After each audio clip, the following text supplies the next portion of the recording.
Hi అండి. అందరికీ నమస్కారం. మనకి జూన్ 12వ తారీఖున తల్లికి వందనం అనే పథకం ద్వారా డబ్బులైతే అందరికీ పడటం జరిగింది. ఈ డబ్బులొచ్చేసరికి ప్రతి పిల్లవాడికి అంటే ఇంట్లో ఎంతమంది పిల్లలుంటే ప్రతి పిల్లవాడికొచ్చేసరికి 13,000 చొప్పున ఎంతమందుంటే అంతమందికైతే పడటం జరిగింది. అయితే కొంతమందికైతే లిస్ట్‌లో ఎలిజిబుల్ ఉన్నా గాని అయితే పడలేదు.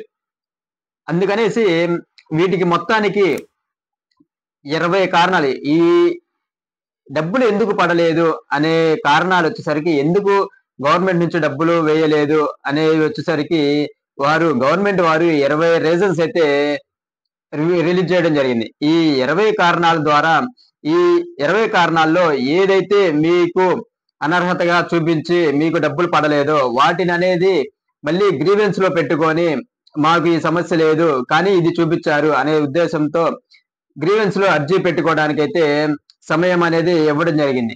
ఇది నిన్నటి వరకు ఉన్న అప్డేట్ అయితే 12వ తారీఖున డబ్బులు పడతాయి.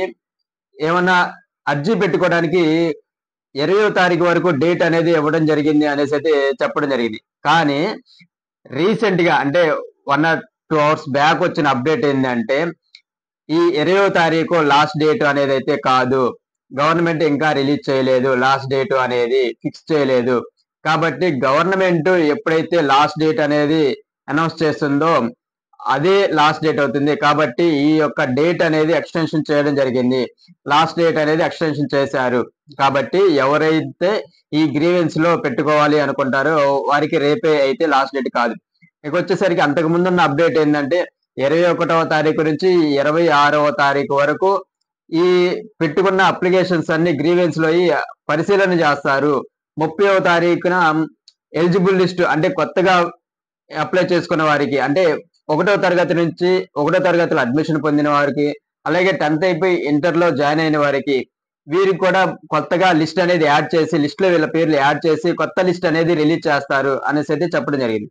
అయితే ఇప్పుడు పెట్టుకున్న అప్డేట్ ఏందంటే గ్రీవెన్స్ పెట్టుకోవడానికి లాస్ట్ డేట్ అయితే ఏం ఫిక్స్ చేయలేదు. కాబట్టి ఈ యొక్క అప్లికేషన్స్ అనేవి పరిశీలనకి వచ్చిన అప్లికేషన్స్ యొక్క డేట్‌లనేవి మారుస్తారా? లేదా?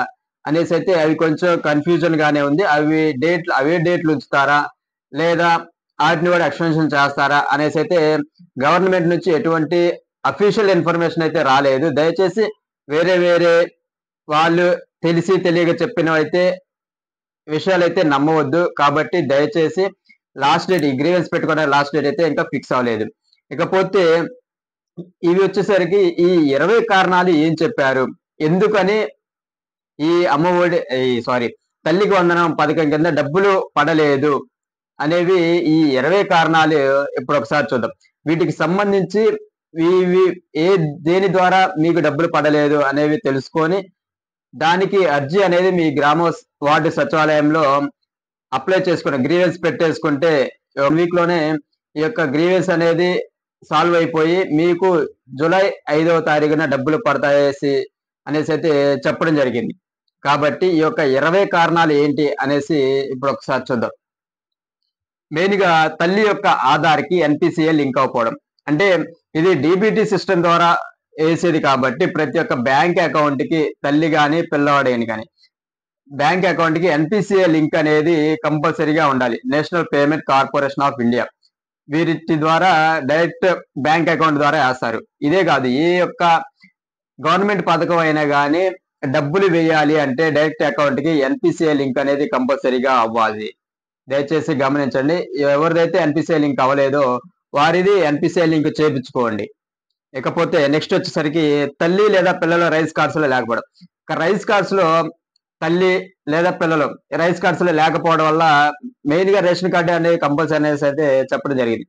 పిల్లలు యాడ్ లేకపోతే యాడ్ చేసుకొని మళ్ళీ ఇప్పుడు ప్రెజెంట్ వచ్చే రేషన్ కార్డులకి అప్లికేషన్స్ అనేవి తీసుకుంటున్నారు. లేదా యాడింగ్ గాని, స్ప్లిట్టింగ్ గాని ఈ ప్రాసెస్ మొత్తం ప్రెజెంట్ రన్నింగ్ లోనే ఉంది. కాబట్టి ఈ యొక్క తల్లి లేదా పిల్లలు ఎవరైతే లేరో వారిని యాడ్ చేసుకొని మళ్ళీ తల్లికి వందన పథకానికైతే మళ్ళీ అప్లై చేసుకోవచ్చు. లేదా మూడోది వచ్చేసరికి తల్లి లేదా పిల్లలు హౌస్ హోల్డ్ లో ఈకేవైసీ పూర్తి అవ్వకూడదు. ఈ హౌస్ హోల్డ్ మ్యాపింగ్ అనేది ఇక నుంచి అంటే ఇంతకు ముందే మనం వీడియో చేయడం జరిగింది. ఇక నుంచి ఏ ప్రభుత్వ పథకమైనా కంపల్సరీగా రావాలంటే హౌస్ హోల్డ్ మ్యాపింగ్ అనేది కంపల్సరీగా దాన్నే ప్రామాణికంగా తీసుకుంటాము అనేసి అయితే ఇంతకు ముందు చాలా వీడియోల్లో అఫీషియల్ గా గవర్నమెంట్ నుంచి వచ్చిన ఇన్ఫర్మేషన్ కాబట్టి మనం కూడా వీడియో చేయడం జరిగింది. కాబట్టి ఎవరైతే హౌస్ హోల్డ్ మ్యాపింగ్ లో లేరో వారికి కూడా ఈ యొక్క తల్లికి వందన పథకం అయితే డబ్బులు పడలేదు. ఇకపోతే కుటుంబంలో ఎవరికి కూడా భూమి లేకపోయినా వేరే వారి భూమి వీరి పేరు మీద చూపించడం. అంటే వీరికైతే భూమి అనేది ఉండదు. కానీ వేరే వాళ్ళ భూమి వచ్చేసరికి వీళ్ళ పేరు మీద చూపించడం జరుగుతుంది. అంటే ఆన్‌లైన్ లో అనేది వీరికి అనేది పేర్లు కొంచెం మార్పులు అవటం వల్ల వేరే వాళ్ళ భూమి కూడా వీళ్ళ పేరు మీద ట్రాన్స్‌ఫర్ అనేది అవ్వటం వల్ల వీరికి తల్లికి వందనం అనేది పడలేదు. కాబట్టి వీరు వీఆర్ఓ గారి దగ్గరికెళ్తే దీనికి సవరణొచ్చి మా పేరు మీద పొలం లేదు. కాబట్టి వేరే వాళ్ళకి ట్రాన్స్‌ఫర్ చేసేయండి అనేసైతే అర్జీ పెట్టుకుంటే వీరికి పొలం అనేది వారి పేరు మీదకెళ్ళిపోతుంది. వీరికి తల్లికి వందనం పథకం అయితే వస్తుంది. ఇకపోతే ఉండాల్సిన దానికన్నా ఎక్కువ చూయించడం. మినిమమ్ వచ్చేసరికి 3 ఎకరాలు, 4 ఎకరాలు, 5 ఎకరాలు అనుకుంటే ఉండాల్సిన దానికన్నా ఎక్కువ చూయించడం. అంటే వేరే వాళ్ళ పొలం కూడా వీరి ఆన్‌లైన్‌లో కాబట్టి ఎక్కువ చూయించడం జరుగుతుంది. కాబట్టి వేరే వాళ్ళదైతే వేరే వాళ్ళకి ట్రాన్స్‌ఫర్ చేసేసి మీకు ఎంతైతే ఉందో అదే అఫీషియల్‌గా ఉంచేసుకుంటే ఈ యొక్క ప్రభుత్వం నుంచి వచ్చే పథకానికి కూడా అర్హులుగా అవుతారు. ఇకపోతే భూమి అమ్మేసినా కూడా ఇంకనూ ఎక్కువ భూమి చూయించడం. అమ్మేశారు. కానీ వారి వారి పేరు మీద రిజిస్ట్రేషన్ అయింది. కానీ వీరికి ఎంతైతే ఉందో వీరి పేరు మీదే ఎక్కువ చూస్తా ఉంటుంది. కాబట్టి భూమికి సంబంధించిన కొన్ని ఈ ఆన్‌లైన్ పెండింగ్ ఇవి ఉంటాయి కాబట్టి వీఆర్ఓ గారు కన్సల్ట్ అయితే సమస్యకి పరిష్కారం అనేది చూపిస్తారు. ఇకపోతే ఆధార్ నంబర్‌కు వేరే వారి కరెంట్ మీటర్ లింక్ అవ్వడం. మీ యొక్క ఆధార్‌కి వేరే వాళ్ళ కరెంట్ మీటర్ అనేది లింక్ అవ్వడం. అలాగే వాడిన యూనిట్ల కన్నా ఎక్కువ చూయించడం. అంటే ఇప్పుడు వచ్చేసరికి ఈ పథకానికి వచ్చేసరికి 300 యూనిట్లు అనేసి అయితే చెప్పడం జరిగింది. దానికన్నా ఎక్కువ వాడినా గానీ కరెంట్ బిల్ పథకం తల్లికి వందన పథకం అయితే వేయటం ఆపేశారు. మున్సిపాలిటీలో స్థలం ఏం లేనప్పుడు వేరే వారిది చూయించడం. అంటే మున్సిపాలిటీలో ఎవరి పేరు మీద అయితే స్థలం ఏమి లేదు. కానీ వేరే వాళ్ళది వీరి పేరు మీద చూయించినా గానీ అనర్హులుగా భావించి ఈ పథకానికి డబ్బులైతే వేయలేదు. మున్సిపాలిటీలో స్థలం లబ్ధిదారుని పేరు నుంచి తీసేసినప్పటికీ ఇంకనూ వారి పేరుపై అంటే వీరి పేరు మీద ఉన్న స్థలాన్ని వచ్చేసరికి తీసేశారు. కానీ వీరి పేరు మీద స్థలం అనేది చూపించటండి.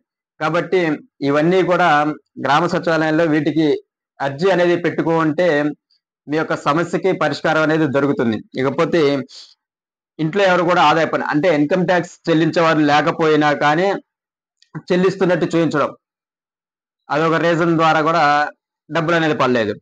లబ్ధిదారునికి రైస్ కార్డ్ ఏ పథకానికైనా మస్ట్ అండ్ షుడ్ గా రైస్ కార్డ్ అనేది కంపల్సరీ చేశారు. కాబట్టి రైస్ కార్డ్ లేకపోతే డబ్బులు అనేవి కూడా ఆపడం జరిగింది. గవర్నమెంట్ ఎంప్లాయీస్ లేకుండా కానీ ఉన్నట్లు చూపించడం. అంటే ఒక ఫ్యామిలీలో గవర్నమెంట్ ఎంప్లాయీస్ ఎవరూ లేరు. ప్రైవేట్ ఎంప్లాయీసే ఉన్నారు. కానీ గవర్నమెంట్ ఎంప్లాయీస్ గా చూపించింది. కాబట్టి ఇది కూడా మీ గ్రీవెన్స్ పెట్టుకోవచ్చు. కాబట్టి మేము గవర్నమెంట్ ఎంప్లాయీస్ కాదు ఓన్లీ ప్రైవేట్ ఎంప్లాయీస్మే అనేసి అయితే గ్రీవెన్స్ పెట్టుకోవచ్చు.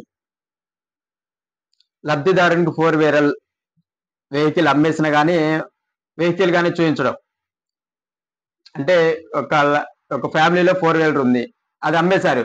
కానీ ఆ కార్ అనేది వీళ్ళ పేరు మీద చూపిస్తుంది. దీనికి పరిష్కారం ఏంటంటే అమ్మేసిన కారు కాబట్టి వారి పేరు మీద ట్రాన్స్ఫర్ చేసేస్తే మీకు అనేది 4 వీలర్ ఉండదు. కాబట్టి అప్పుడు మీరు ఈ పథకానికి అర్హులుగా అవుతారు. అదే విధంగా 4 వీలర్ టాక్సీగా ఏదన్నా అవసరాలకి అంటే ట్రాన్స్‌పోర్ట్ సెక్టార్‌లో వాడుకోవటం అయితే దానికైతే ఎగ్జామ్షన్ ఉంది. కాబట్టి 4 వీలర్ టాక్సీగా మాత్రమే వాహనాలుగా మాత్రమే పరిగణించినట్లయితే దానికి కూడా అంటే ఈ యొక్క వాహనాలకు 4 వీలర్ గానే చూపించినట్లయితే దానికైతే తల్లికి వందనం పడతలేదు. కానీ టాక్సీగా మార్చి చూపిస్తే తల్లికి వందనం అయితే పడుతుంది. కాబట్టి దయచేసి కొంచెం డిఫరెన్స్ అనేది యూజ్ చేసుకోండి. పర్సనల్‌గా వాడుకునేటట్టయితే తల్లికి వందనం పడట్లేదు. బతుకు తెరువు కోసం వాడుకుంటున్నాము అనేసి అయితే చూపిస్తే తల్లికి వందనం పథకానికైతే అర్హులుగా భావిస్తున్నారు.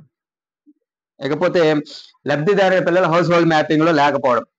చెప్పాం కదండి, హౌస్ హోల్డ్ మ్యాపింగ్ అనేది మస్ట్ అండ్ షుడ్ గా తీసుకున్నారు. ప్రతి ఒక్క పథకానికి హౌస్ హోల్డ్ మ్యాపింగ్ అనేది ప్రామాణికంగా తీసుకుంటున్నారు. కాబట్టి పిల్లలు కానీ తల్లిదండ్రులు అందరూ హౌస్ హోల్డ్ మ్యాపింగ్ లో ఒక యూనిట్ గా అనేది అయితే ఉండాలి. యొక్క హౌస్ హోల్డ్ మ్యాపింగ్ లో ఏదైనా స్ప్లిట్ చేయాలంటే స్ప్లిట్ చేసేసుకోండి.